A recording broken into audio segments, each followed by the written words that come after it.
ভগবান কোথায় এনে আমাকে ফেললে, আমার ভালো লাগে না। বউভাতের পরেও এখানকার লোকজন নতুন বউ দেখতে আসে, বউভাতের দিন এসে খালি গান্ডে পিন্ডে গিলে গিলে চলে গেল।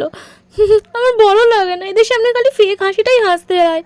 না না, ঘোমটাটা আছে মাথায়, আসলে ঘোমটাটা খুলে গেছিলো, এত গরম লাগছে না, তার উপরে ঘোমটাটা দিয়েই রেখেছিলাম, আসলে হাওয়াতে খুলে চলে গেছিলো। ঘোমটা দেবো না? এত গরম পড়েছে দেখতে পাচ্ছে না, একটু বাচ্চা মেয়েটার ওপর দয়া করতে পারছে না, সেই ঘোমটা দিয়ে রাখতে হচ্ছে। আসলে কি বলুন তো, গয়নাগাঠিগুলো না পরিনি, এত গরম লাগছে না, তাই সব খুলে দিয়েছি। আমি আসলে একটু রাখতে ভালোবাসি। নমস্কার। কি যে বলি, এখন তো আমার পেটটাও গড়বড় করছে, পটি পটি পাচ্ছে, এখানে তো কাউকে চিনিও না জানিও না, কাকে যে আমি কি বলি। উফ, হয়েই গেল সবার সামনে, চিচি চিচি সবার। আমি আসলে মনে মনে চিন্তা করছিলাম হচ্ছে আমি এই বাড়িতে যে কত ভাগ্য করে এসছি না, আমি ভগবানকে তাই থ্যাংক ইউ জানাচ্ছিলাম।